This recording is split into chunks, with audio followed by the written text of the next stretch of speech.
Good morning. Hello world ചാനലിലേക്ക് നിങ്ങൾക്ക് ഏവർക്കും സ്വാഗതം.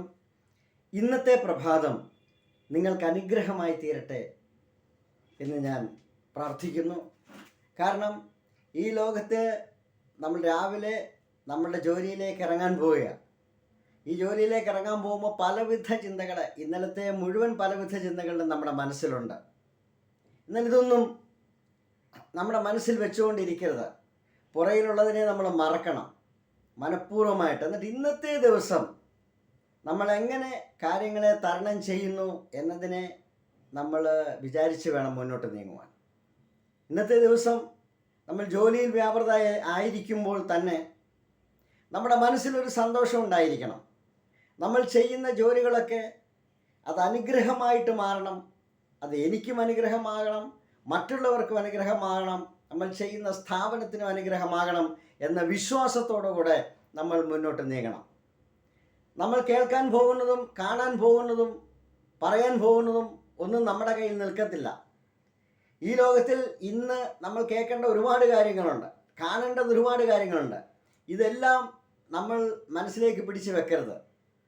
കാണേണ്ടത് മാത്രം കാണുവാനും കേൾക്കേണ്ടത് മാത്രം കേൾക്കുവാനും പറയേണ്ടത് മാത്രം പറയുവാനും ഉള്ള ഒരു കഴിവ് നമ്മൾക്കുണ്ടാകണം.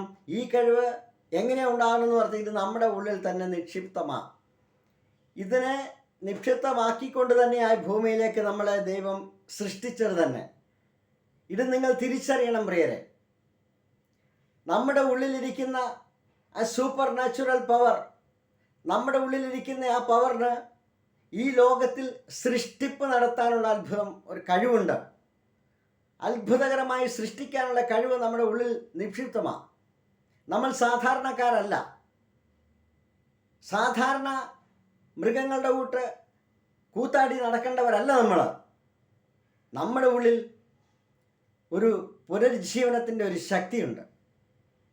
അതാണ് വിഷയങ്ങളെ നമ്മുടെ മുന്നിൽ നിൽക്കാതെ വകഞ്ഞു മാറ്റുന്നത്. ഒരു വിഷയത്തിൻ്റെ മുന്നിലും നിങ്ങൾ തളർന്നു പോകരുത്. ഒരു വിഷയവും നിങ്ങളെ ഭരിക്കാൻ നിങ്ങൾ സമ്മതിക്കരുത്. ഈ വിഷയങ്ങളെല്ലാം എൻ്റെ കാൽച്ചുവട്ടിലാണെന്നും ഈ വിഷയങ്ങൾക്കെല്ലാം എനിക്ക് പരിഹാരം കണ്ടെത്താൻ കഴിയും എന്നുള്ളൊരു ഉത്തമ വിശ്വാസം നിങ്ങളുടെ ഉള്ളിലുണ്ടാവണം. ഇന്നത്തെ പ്രഭാതം മുതൽ ഇന്ന് സന്ധ്യ വരെ അല്ലെങ്കിൽ രാത്രി വരെ, നിങ്ങൾ ജോലിയെടുക്കുന്ന സമയം വരെ അല്ലെങ്കിൽ മറ്റുള്ള കാര്യങ്ങളിൽ മുഴുകുന്ന സമയം വരെ ഒന്നിനെക്കുറിച്ചും നിങ്ങൾ വ്യാകുലപ്പെടരുത്. കുടുംബത്തിലുള്ള കാര്യങ്ങളെക്കുറിച്ച് നിങ്ങൾ വ്യാകുലപ്പെടരുത്. ജോലിയിലുള്ള കാര്യങ്ങളെക്കുറിച്ച് നിങ്ങൾ വ്യാകുലപ്പെടരുത്. കാരണം നിങ്ങൾ വിഷമിക്കുമ്പോൾ, നിങ്ങൾ വ്യാകുലപ്പെടുമ്പോൾ ആ വിഷയങ്ങളിൽ നിന്ന് ഒളിച്ചോടുവാനുള്ള ഒരു പ്രവണത നിങ്ങൾക്ക് സ്വമേധയാ ഉണ്ടാകും. ഒരു കാര്യങ്ങളിൽ നിന്ന് ഒളിച്ചോടരുത്. കാരണം എന്താണെന്നറിയാമോ? നമ്മൾ മുന്നോട്ട് ഓടുന്തോറും ആ വിഷയങ്ങൾ നമ്മുടെ പുറകെ തന്നെ കൂടിക്കൊണ്ടേയിരിക്കും. അതുകൊണ്ട് സാധാരണക്കാർ പറയാറില്ലേ, പട്ടി കുരച്ചുകൊണ്ട് വരുമ്പോൾ ഓടരുത്, അവിടെ തന്നെ നിൽക്കണം, അപ്പോൾ അത് തിരിഞ്ഞോടിക്കോളും. ഇതൊരു പ്രാക്ടിക്കലായിട്ട് അവർ പറയുന്നതാണ്. ഇത് പ്രാക്ടിക്കലായിട്ട് നമുക്ക് ചെയ്യാവുന്ന കാര്യങ്ങൾ തന്നെയാണ്. സിമ്പിളാണ്. ഏത് വിഷയത്തിൻ്റെ മുന്നിലും ഒരു സ്റ്റെപ്പ് നമ്മൾ എടുത്തു വെച്ച് ആ വിഷയം നമ്മൾ പറയുന്നത് പോലെ നടക്കുന്നത് കാണാം. ഇന്ന് സാമ്പത്തികമായ ഒരുപാട് ബുദ്ധിമുട്ടുകൾ നമുക്കുണ്ട്. പക്ഷേ ആ സാമ്പത്തിക ബുദ്ധിമുട്ടിൻ്റെ മുന്നിൽ നമ്മൾ തളരരുത്. നമ്മൾ കേട്ടുകൊണ്ടിരുന്ന വാർത്തകളൊക്കെ, മാധ്യമങ്ങൾ കണ്ടുകൊണ്ടിരുന്നതൊക്കെ സാമ്പത്തികത്തിൻ്റെ പേരിലാണ് കുടുംബങ്ങൾ മുഴുവൻ തകർന്നു പോയത്. സാമ്പത്തികത്തിൻ്റെ പേരിലാണ് മറ്റുള്ളവരെ കൊല്ലാനുള്ള പ്രവണത ഉണ്ടായത്. എന്നാൽ ഒരു കാര്യം ചിന്തിക്കണം, ഈ സാമ്പത്തികം ആരുടെയും കുത്തകയല്ല. ഈ സാമ്പത്തികം അത് കറങ്ങിക്കൊണ്ടിരിക്കുന്നതാണ്, അത് സർക്കിളാണ്. ഇന്ന് എൻ്റെ കയ്യിലുണ്ടെങ്കിൽ നാളെ നിങ്ങളുടെ കയ്യിലാണ്. അതുകൊണ്ട് നിങ്ങളുടെ കയ്യിൽ സാമ്പത്തികം കുറവാണ് എന്ന് വിചാരിച്ച് നിങ്ങൾ വിഷമിക്കരുത്. ഈ ഭൂമിയിൽ സർവ അനുഗ്രഹങ്ങളോടും കൂടെ സാമ്പത്തിക ഉന്നതിയോടുകൂടെ തന്നെ ജീവിക്കാനാണ് നമ്മളെ ഈ ഭൂമിയിലേക്ക് അയച്ചിരിക്കുന്നത്.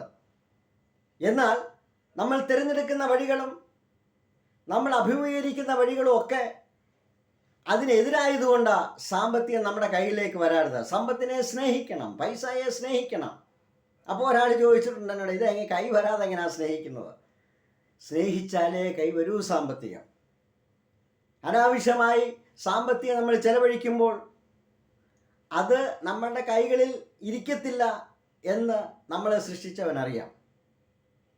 നമ്മുടെ കുഞ്ഞുങ്ങളുടെ കയ്യിൽ കഴിവില്ല എന്നാൽ കുഞ്ഞുങ്ങൾക്ക് അതിനുള്ള പക്വതയില്ലാതെ വരുമ്പോൾ സാമ്പത്തികമൊന്നും നമ്മുടെ കുഞ്ഞുങ്ങളുടെ കയ്യിൽ ഒരുപാട് കൊടുക്കാറില്ല, ആവശ്യത്തിന് മാത്രം കൊടുക്കും. അത് അവർ വിനിയോഗിക്കുന്നത് കണ്ട് അതിൻ്റെ അളവ് നമ്മൾ കൂട്ടും. അതുപോലെ തന്നെയാണ് നമ്മുടെ കാര്യവും. നമ്മുടെ കൈകളിലേക്ക് സാമ്പത്തികം ദൈവം തരണമെങ്കിൽ അതിനെ വിനിയോഗിക്കുന്ന വഴി ശരിയായെങ്കിൽ മാത്രമേ സമ്പത്തുണ്ടാകത്തുള്ളൂ. നമ്മൾ സാധാരണ പറയും സമ്പത്തുള്ളവരൊക്കെ പിശുക്കന്മാരാണെന്ന്. എന്തുകൊണ്ടെന്നാൽ അവർക്കറിയാം ആ പണം എങ്ങനെ വിനിയോഗിക്കണമെന്ന്. ഇന്ന് പ്രഭാതവും നിങ്ങൾക്കൊരു അനുഗ്രഹമായി മാറട്ടെ.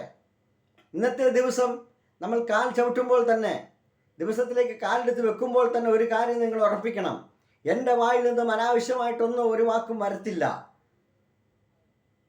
കാണേണ്ടത് മാത്രമേ ഞാൻ കാണൂ, കേൾക്കേണ്ടത് മാത്രമേ ഞാൻ കേൾക്കൂ എന്നൊരു ഉറച്ച തീരുമാനമെടുത്തിട്ട് ഇന്ന് നിങ്ങൾ ഒരു സ്റ്റെപ്പ് മുന്നോട്ട് വെച്ച് നിങ്ങളുടെ മുന്നിൽ വഴികൾ, അതുപോലെ ഇതുവരെ അടഞ്ഞ വാതിലുകൾ എല്ലാം തുറക്കുന്നത് കാണാം. എന്നെ കേൾക്കുന്ന പ്രിയരെ, ഇത് വെറുതെ പറയുന്നതല്ല. ഇത് എനിക്കും നിങ്ങൾക്കും പ്രാക്ടിക്കലാക്കിയിട്ട് ചെയ്യാവുന്നതാണ്. ജീവിതത്തിൽ ബുദ്ധിമുട്ടുകളുണ്ട്, പ്രയാസങ്ങളുണ്ട്. എന്നാൽ ഈ ബുദ്ധിമുട്ടുകളുടെയും പ്രയാസങ്ങളുടെയും നടുവിൽ തന്നെ ഞാൻ ജയാളിയായി നിൽക്കുമ്പോൾ ഈ ബുദ്ധിമുട്ടുകളും പ്രയാസങ്ങളും ഒക്കെ അതിൻ്റെ വഴിക്ക് പോകും. എന്നാൽ ഞാൻ അതിൻ്റെ മുന്നിൽ ജയമെടുക്കുന്ന തീരുമാനത്തോടുകൂടെ ഇന്നത്തെ ദിവസം നിങ്ങളൊന്ന് ഇറങ്ങി നിന്നേ വഴികൾ നിങ്ങളുടെ മുന്നിൽ തുറക്കുന്നത് കാണാം. സാമ്പത്തിക അനുഗ്രഹങ്ങൾ നിങ്ങളുടെ മുന്നിൽ വരുന്നത് കാണാം. നിങ്ങളുടെ കുഞ്ഞുങ്ങളുടെ വിദ്യാഭ്യാസം നിങ്ങൾ വിചാരിക്കുന്ന നിലകളിലേക്ക് ഉയർന്നു പോകുന്നത് കാണാം. കുഞ്ഞുങ്ങളെ ശപിക്കരുത്. കുഞ്ഞുങ്ങളെ ദിവസവും അനുഗ്രഹിച്ച് പ്രാർത്ഥിക്കണം. അവർക്ക് വേണ്ടി നിങ്ങൾ പ്രാർത്ഥിക്കണം. നിങ്ങളുടെ കുടുംബത്തിന് വേണ്ടി പ്രാർത്ഥിക്കണം. എല്ലാവർക്കും വേണ്ടി പ്രാർത്ഥിക്കണം. ഞാൻ ജോലി ചെയ്യുന്ന സ്ഥാപനത്തിന് വേണ്ടി നിങ്ങൾ പ്രാർത്ഥിക്കണം. അവരെയൊക്കെ അനുഗ്രഹിക്കണം. വിഷയങ്ങളൊക്കെ വരുമെന്നേ, പ്രശ്നങ്ങളൊക്കെ വരും, ദേഷ്യം നമ്മൾക്ക് വരും. അത് മനുഷ്യ സഹജമാണ്, അത് ജന്മസിദ്ധമായിട്ട് നമ്മുടെ ഉള്ളിലുള്ളതാണ്. പക്ഷേ ഈ ദേഷ്യം കൊണ്ട് നമ്മളെ ഭരിക്കാനിടയാകരുത്, നമ്മളെ തകർക്കാനിടയാകരുത്. നിങ്ങളുടെ നാവിനുള്ള സൂപ്പർ പവറുണ്ട്. നിങ്ങളുടെ നാവ് നിസ്സാരമല്ല. ഒരു മനുഷ്യനെ ഇല്ലാതാക്കാൻ തന്നെ ആ നാവിന് കഴിയും. എന്നാൽ ഒരു മനുഷ്യനെ അവന് നല്ലത് കൊടുക്കുവാനും ആ നാവിന് കഴിയും. അതുകൊണ്ട് ഇന്നത്തെ ദിവസം നിങ്ങൾക്കൊരു അനുഗ്രഹമായി മാറട്ടെ. ഇന്നത്തെ പ്രഭാതം മുതൽ രാത്രി വരെ, ഉറങ്ങുന്ന സമയം വരെ നിങ്ങൾ ചെയ്യുന്ന എല്ലാ പ്രവൃത്തികളും നിങ്ങൾക്കും മറ്റുള്ളവർക്കും നിങ്ങളുടെ കുടുംബത്തിനും അനുഗ്രഹമായി മാറട്ടെ. ഈ ചാനൽ കാണുന്ന നിങ്ങൾ ഓരോരുത്തരെയും ഞാൻ അനുഗ്രഹിക്കുക. വീണ്ടും വൈകുന്നേരം നമ്മൾ ഒരുമിച്ച് കാണും. അതുവരെ നിങ്ങൾക്കൊരു നല്ല ദിവസം ഞാൻ നേരുക. അതുകൊണ്ട് ഈ ചാനൽ കാണുന്നവർ ഇത് ലൈക്ക് ചെയ്യണം, ഷെയർ ചെയ്യണം, സബ്സ്ക്രൈബ് ചെയ്യണം, ബെല്ലൈക്കൺ അമർത്തണം. അതിലൂടെ നിങ്ങൾക്ക് വേണ്ടതെല്ലാം തരുവാൻ ഞാൻ തയ്യാറായി നിൽക്കുക. So have A nice day. Good bye.